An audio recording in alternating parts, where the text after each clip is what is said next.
Warren. You left it late, but you got the 2 goals in. You must be really happy with that. Yeah, happy with the performance. Really happy with the approach. I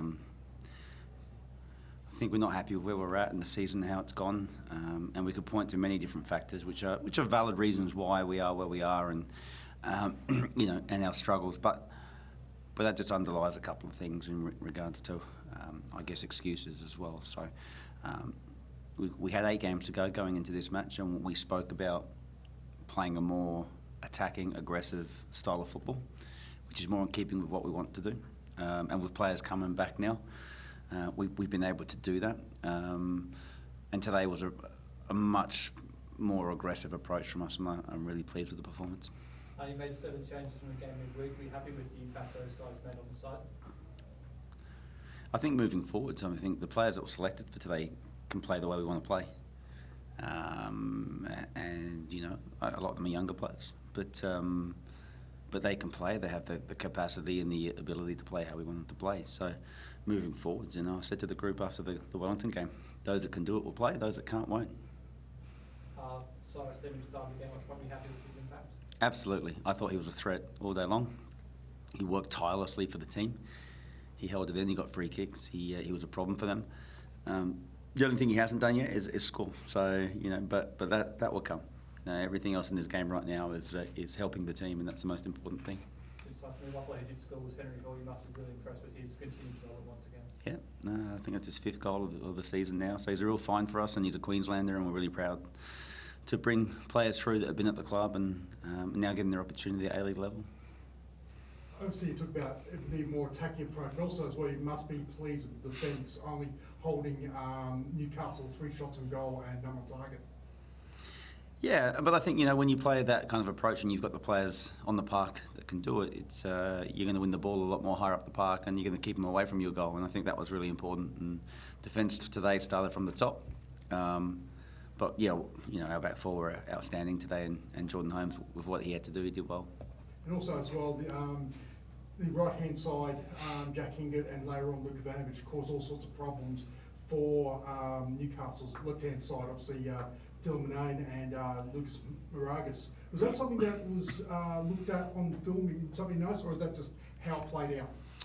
No, I think it's how it played out. I mean, our game plan was to be more direct in terms of we wanted to play forwards more, we wanted to go at players more, whether it was Murnane, whether it was Moragas, we wanted to be positive, and we've got a lot of speed, when we've got players like Luki that can come on and affect the game for the better, sides don't want to defend him, and he was a real handful as well. Obviously Cyrus played very well, as we've discussed, but he was unlucky not to win a penalty there in the second half. Do you have any thoughts on that? No, it's been explained to me what the ruling was, so I'm comfortable with that. And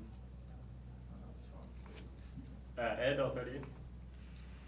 Yeah, Warren, congratulations, mate. I guess you threw Ranner straight in again after he's done a fair bit of travel. Does that sort of reflect how important he's become to the side, the fact that you're sort of willing to throw him straight in?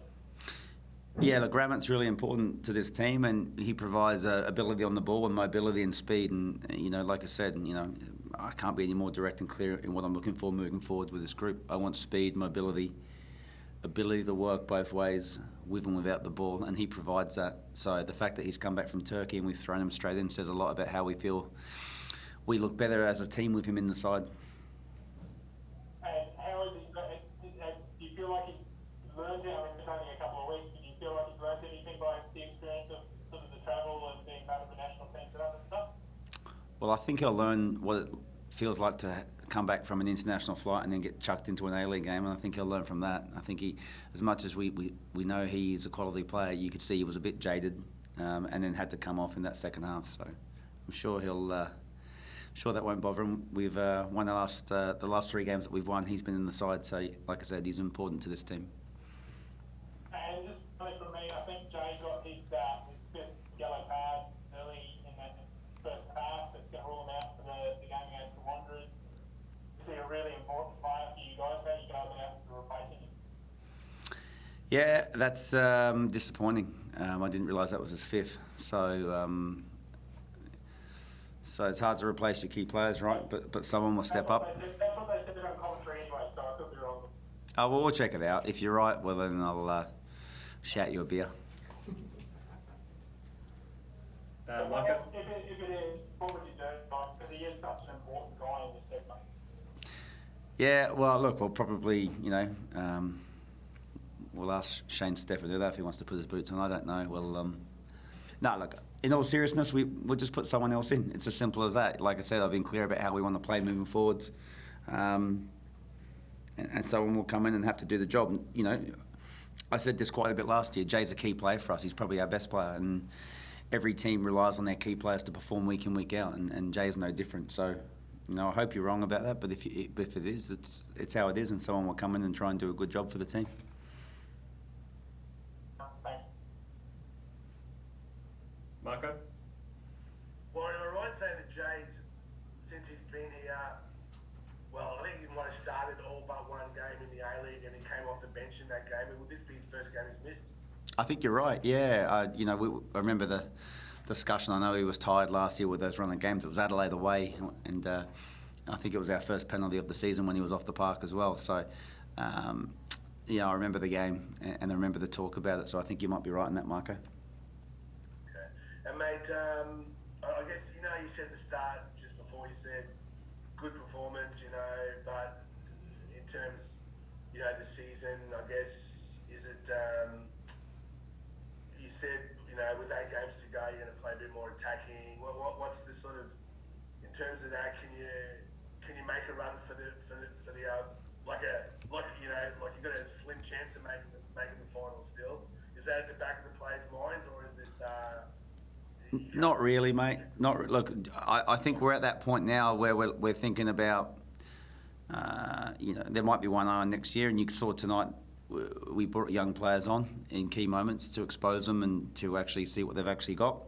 But like I said, we've persisted with players all season in a style that, it hasn't been a bad style. It's what we as a staff felt was the best to get results. But we're now looking at what we want to do moving forwards, and we want to be more upbeat. We want to be more up tempo, and to do that, you need fit, fast, mobile players, and that's what we're looking at.